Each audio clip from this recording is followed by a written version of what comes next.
नमस्कार दोस्तों, कैसे हैं आप लोग। आज के इस वीडियो में अपन बेहद ही इंपॉर्टेंट बात डिस्कस करेंगे।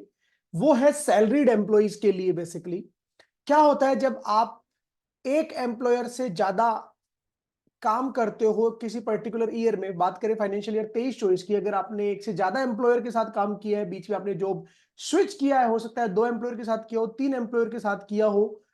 ऐसे केसेस में जब हम आईटीआर फाइल करते हैं तो उस समय हमें कुछ एक्स्ट्रा टैक्स, कुछ एक्स्ट्रा इंटरेस्ट पेमेंट करने की लायबिलिटी कहीं ना कहीं दिखती है।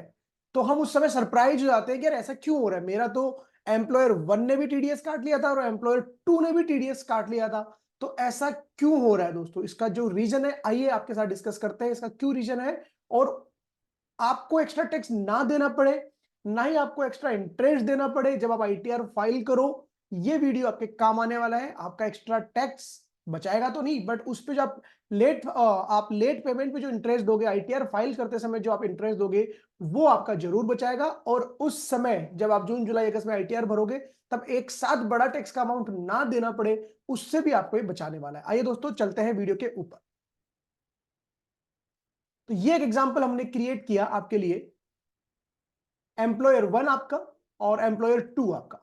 एम्प्लॉयर 1 फाइनेंशियल ईयर 23-24 के शुरू के 6 महीनों में आपने एम्प्लॉयर 1 से काम किया, जहां पे आपको सैलरी की इनकम मिली। मैं ये एग्जांपल के लिए फिगर्स लिए, 12.5 लाख रुपए आपको मिली।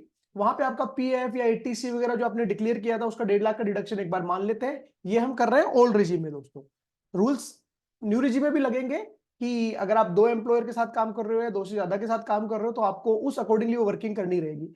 तो एम्प्लॉयर 1 से आपको 12.5 लाख रुपए की इनकम मिली, एटीसी का डिडक्शन आपने क्लेम किया वहां पे, और डेफिनेटली स्टैंडर्ड डिडक्शन एम्प्लॉयर 1 भी आपको देने वाला है।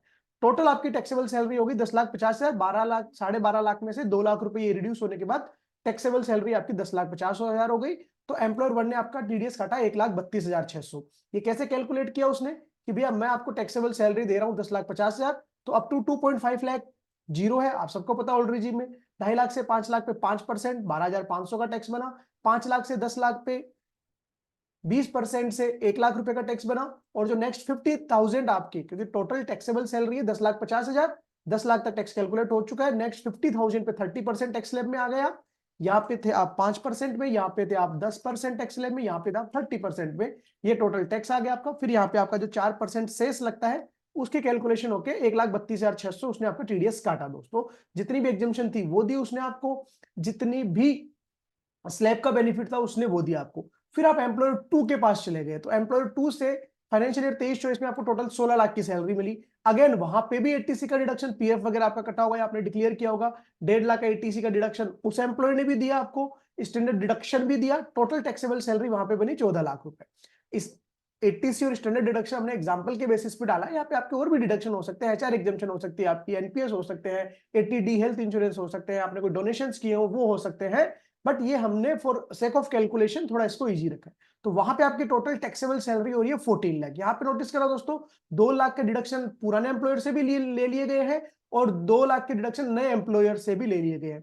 टोटल आपकी टैक्सेबल सैलरी हो रही है एम्प्लॉयर 2 से 14 लाख, जिसपे आपका टीडीएस कटा है 2,41,800। अगेन जो स्लैब है, स्लैब के अकॉर्डिंगली आपकी इतनी टैक्स लायबिलिटी बन रही थी। बट अब जब आईटीआर आप भरने जा रहे हो, जब आप आईटीआर भरोगे, तो आप as an individual, as a whole की आईटीआर भरोगे। मतलब अब एम्प्लॉयर 1 और एम्प्लॉयर 2 की इनकम की आईटीआर नहीं जाएगी। आपका नाम अगर राहुल है, तो राहुल की आईटीआर जाएगी। राहुल को टोटल इनकम कितनी हुई उस साल में, उस अकॉर्डिंगली आईटीआर जाती है। तो टोटल मुझे सैलरी कितनी मिली थी? 12.5 लाख प्लस 16 लाख, 28,50,000 की मुझे टोटल सैलरी मिली थी। अब राहुल को टोटल एटीसी का डिडक्शन कितना मिल सकता है? वो तो 1.5 लाख रुपए है, जबकि एम्प्लॉयर 1 ने भी दे दी थी 1.5 लाख की डिडक्शन, और एम्प्लॉयर 2 ने भी। बट राहुल को तो टोटल 1.5 लाख ही मिल सकता है ना। तो वो हो गया। स्टैंडर्ड डिडक्शन भी राहुल को टोटल 50,000 ही मिल सकता है, वो हो गया। तो अब राहुल की नेट टैक्सेबल सैलरी आ रही है 26,50,000। इस 26,50,000 पे अगर मैं टैक्स कैलकुलेट कर रहा हूं, तो 6,31,800 रुपए आ रहा है। मैं ऑलरेडी टैक्स कितना डिडक्ट हो चुका है मेरा? 2,41,000 ये और 1,32,600 ये। टोटल मेरा टैक्स जो डिडक्ट हो चुका है वो हो चुका है 3,77,400 ये वाला। जबकि मेरा टैक्स डिडक्ट होना चाहिए था 6,31,800। तो ये जो डिफरेंस का अमाउंट आ रहा है, अब 90% तक अगर आपका टैक्स डिडक्ट हो चुका होता है टोटल टैक्स लायबिलिटी का, तब तो एडवांस टैक्स पे इंटरेस्ट की बात नहीं आती।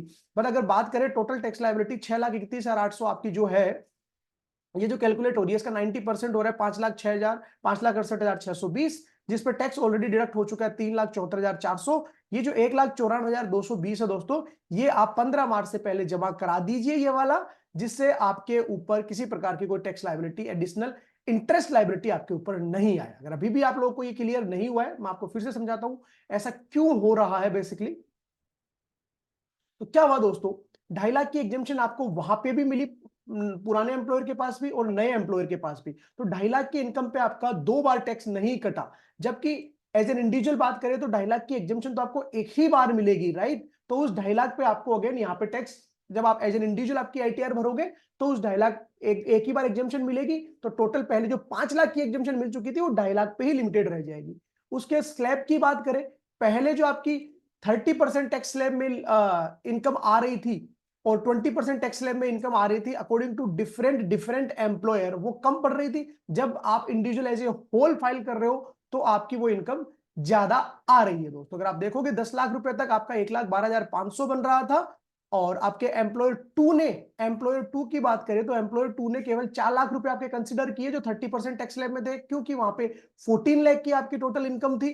तो यहाँ पे 4 लाख पे ही 30% टैक्स आपका डिडक्ट हुआ और यहाँ पे 50,000 पे ही हुआ। जबकि टोटल जो आपकी सैलरी है जो 30% वाले ब्रैकेट में आ रही है वो कितनी आ रही है, 16,50,000 रुपए। ये देख रहे हैं आप यहाँ पे 16,50,000 रुपए आपकी आ रही है, जबकि 30% आपका कितने पे कटा है, 4,50,000। 4,50,000 पे आपका 30% कटा, जबकि कटना चाहिए था टोटल 16,50,000 रुपए। तो मतलब 12 लाख पे आपका वो अमाउंट कम डिडक्ट हुआ। तो अकॉर्डिंगली आपके यहाँ पे जब आप आईटीआर भरोगे तो आप सरप्राइज होगे कि मेरी ये एडिशनल इतना टैक्स क्यों आ रहा है, जबकि मेरा तो टीडीएस ऑलरेडी कट चुका था दोस्तों। तो आपको ये कैलकुलेशन करनी है 15 मार्च से पहले, और 15 मार्च तक आपको बकाया टैक्स जमा कराना है, जिससे आप एडवांस टैक्स पे लगने वाली ब्याज से छूट पाओ। और साथ में जब आप रिटर्न फाइल करोगे तो एक जो आपके सामने शॉकिंग मूवमेंट आने वाला होगा कि अरे इतना टैक्स कैसे बन गया, वो उससे भी आप बचने वाले हो दोस्तों। अगर आपको ये वीडियो पसंद आया हो, आपको लग रहा है ये वीडियो देखने के बाद आपके कुछ पैसे बचने जा रहे हैं, तो प्लीज वीडियो को लाइक करना ना भूलें और अपने दोस्तों के साथ इसको शेयर करना तो बिल्कुल भी ना भूलें। मिलेंगे नए वीडियो में इसी प्रकार की नई जानकारी के साथ। Thank you so much. जय हिंद, जय भारत।